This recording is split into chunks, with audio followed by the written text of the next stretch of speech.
as I mentioned, by this point you should have completed one full motif, and we will partially complete the next motif and join it to this one at this point in time. I'm going to be following along with this chart, which can be found in the link provided right down there in the video description box below. This large chart right here represents this motif. And these partial charts along these edges represent the third round of the motifs we want to join to this one. What I'm going to do today is I've partially completed a motif up through round 3, and I'm going to join this motif to this one, following along with this portion. So where I am right now in this process, I've just completed this double crochet. And so that's where I will place my hook.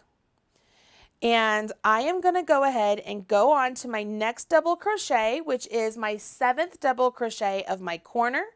And as I complete my picot, that's when I will join it to the corresponding picot of my finished motif. The first thing I'm going to do is get this double crochet complete. So let's go ahead and do that. And now let's work our picot. So I'm going to chain 1, and then I have a dot right here, and that dot, there's an arrow pointing to this motif. So I've chained 1. I'm going to grab my finished motif, and with wrong sides together, okay, you can see I have wrong sides together, I will stick my hook directly in to the center of that picot of the finished motif I've already done. Yarn over my hook, pull up a loop, pull that loop through the loop on my hook, and that is joined.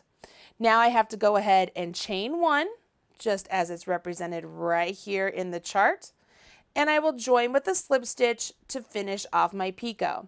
So I've chained 1, I'm going to come here to the top of my 7th double crochet for my corner and join with my slip stitch, just like I would my normal picot, okay?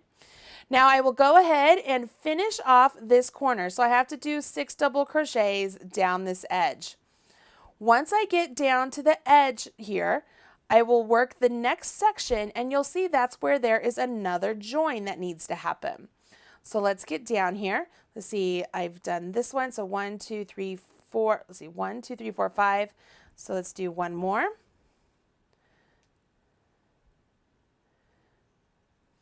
And then that's there. So skip 2, come into this one, do my single crochet, just like I did on the first one.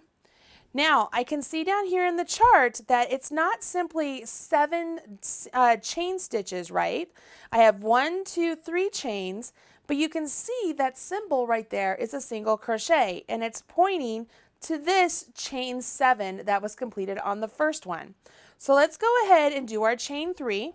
So 1, 2, 3, with right side or wrong sides together. Once again, wrong sides together. I will take my hook, go into that chain 7 space on the corresponding motif, yarn over, pull up a loop, yarn over, draw through 2. So I joined with a single crochet. If I look at my chart again, it says to do 3 chains, and then I would finish off just like I normally would on this particular portion of the motif. So I come back down here, I do a single crochet into that same stitch with that single crochet, and I move along to the next corner. So I'm over here, and this corner is going to be completed just like the last one. So I start off with my 6 doubles,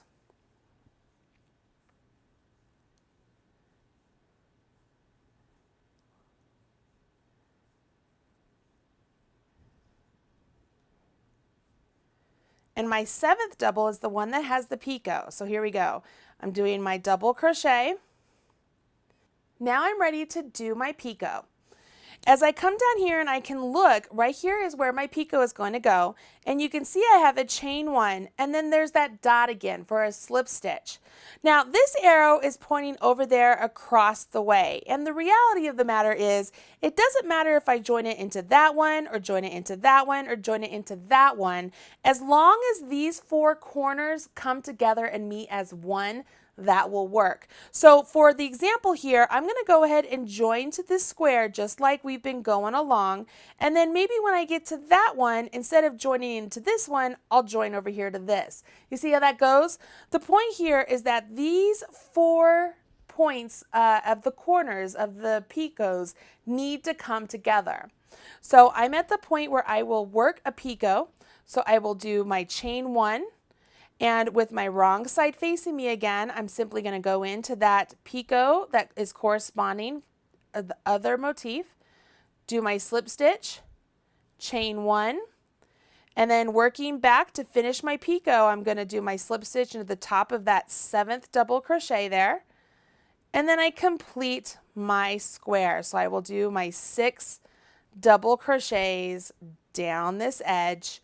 And then I am to the end of my square and I've joined these 2 squares together and I am on my way to make a wonderful garment, or if I wanted to use this and work it into a blanket, I could do that.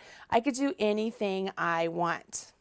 Once I work my 6 double crochets down the opposite edge, I go ahead and finish off my work with a slip stitch into that single crochet that I started off with. And when I do that, I go ahead and I finish off. So I will chain 1. I like to chain 1 before I finish off.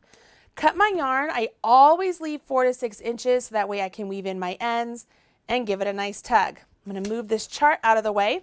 And as I set this down, you can see that without any seaming, my 2 squares are already joined together. And as I go along and create more squares, all I need to do is when I get to my 3rd round, just make sure it's to a point where it can also be joined. So I'm at a joining point here, so I could join it to this picot. When this chain 7 is made, it'll join to this one with the single crochet. When this chain 7 is made, that picot will join to this one, so on and so forth. Now you know how to do the join as you go motifs for the Marley Bird Granny Square cardigan. The next question is going to be, how many motifs do I need to do? And if you remember from watching the measurements and sizing video, you know that depending on what size you're making, you either are going to make some 6 deep and 11 wide, or 7 deep and 13 wide, or 8 deep and 15 wide. It all depends on how many squares you need to have in order to get the size you want. Having said that, make sure you have enough yarn for your completed project and make sure it's all the same dye lot, because you really don't want to get halfway through and have to change dye lots and then half of your garment is not going to look the same. The other thing is, make it to the size you think you might need, maybe a little bit smaller, and then I will show you in the next video how we can pin the garment to make sure it is actually the size you want it to be, and you can decide if you need to add more squares or eliminate more squares or make adjustments along the way. Okay, so this is your big homework. This is a lot of homework. There are a lot of squares.